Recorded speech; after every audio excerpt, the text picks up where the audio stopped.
Hi everyone, I'm Gia Peppers. I am an entertainment writer and on-air reporter for nstars.com and various publications. And I've been doing this since about 2007, 2008. Been working for NSTARS for about 3 months now, so it's still fairly new, but I am a TV reporter for them as well as an online digital producer, so I do their oh my gosh, I do their sports segments, their gaming guide segments, I plan those, I book talent, I do whatever because it's a startup company, but we are on the way to becoming one of the big houses out there in the entertainment media industry, so look out for nstars.com, check it every day.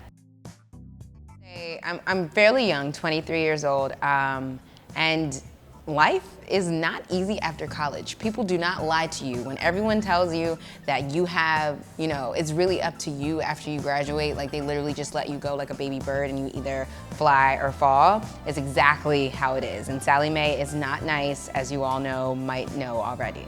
But I would say the hardest part for me so far has been just trying to find my way. And after I graduated, my mother, who is completely like the reason why I work so hard, she's crazy in a good way. But Lord Jesus, when I graduated, I just wanted to take the summer off like everyone else. I wanted to just hang out and go to the beach with my friends and chill out. My mom was like, no, you tried it. I interned for everyone from Wendy Williams to Live with Kelly and Michael to Donnie Simpson to Big Tigger to Danella to Free, and I had all this experience, so I really wasn't worried about getting a job. And then life happened. You graduate and it's cute for 2 weeks and you go to all your graduation cookouts, get your money, and then you realize that you have to start paying back loans 6 months after you graduate.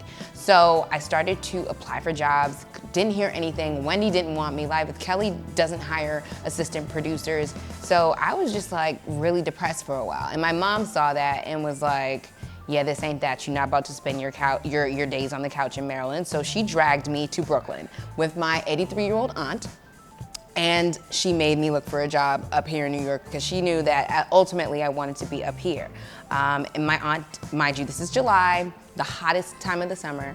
There's no air in my aunt's house, barely had cable, no internet. So, for me, it was like coming to the jungle. And even though I had my own room, it was just a lot. So I came up here and I got a job at like some ad exec agency and I hated it. I would literally sit there and press keys up and down, like looking at advertising all day. Hated it, didn't want to do it. And 2 weeks later, I went to the National Association of Black Journalists Conference. Go there as soon as you graduate, I promise you, if you have any type of resume, any type of anything, business card, and you show that you want to do it, someone will remember you. And so I went to the National Association of Black Journalists Conference, and I met a woman who worked at CBS News, and she told me that they didn't have any positions open at the time. A month later, I was at my desk, about to be in tears, because I could not stand that job. I couldn't stand waking up another day to go work for $13 an hour when I have a degree that costs way more than $13 an hour. So 2 weeks later, I get this call from her, and she's like, her name's Linda, shout out to Linda at CBS. She's like, a position opened, CBS Radio News is per diem, desk associate. Little did I know I would be working from 1 a.m. to 9 a.m., 5 p.m. to 1 a.m., 8:30 to like crazy overnight hours because, radio news is 24 hours, but I took the opportunity. I worked there for 6 months, and from then I've just been building and growing, freelancing. I've interviewed everyone from Candy Burris to Mona Scott Young to so many people I can't even remember, but just follow me on YouTube.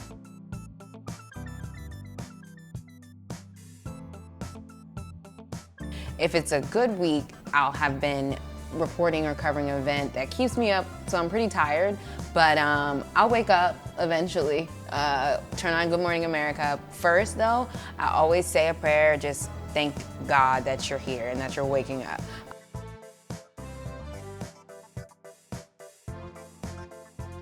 I go start my day. That means checking emails. First, of course, I have to check Twitter and the blog and see what's going on as an entertainment writer. Depending on the day, I'm either editing, shooting, filming, writing, or planning for new segments coming up for NSTARS TV. And then when I do have time, I still freelance with musicexclusives.com and different websites like Vibe Vixen and The Griot. But lately it's just been 100% NSTARS. And then I still, you know, report for my own personal things. And I'm actually launching a new YouTube series called Notes to Self, so y'all need to pay attention to that.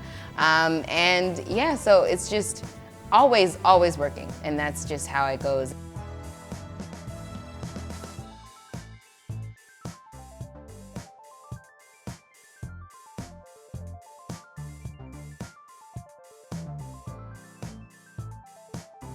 I'm an owner, and I mean that I watch OWN all the time.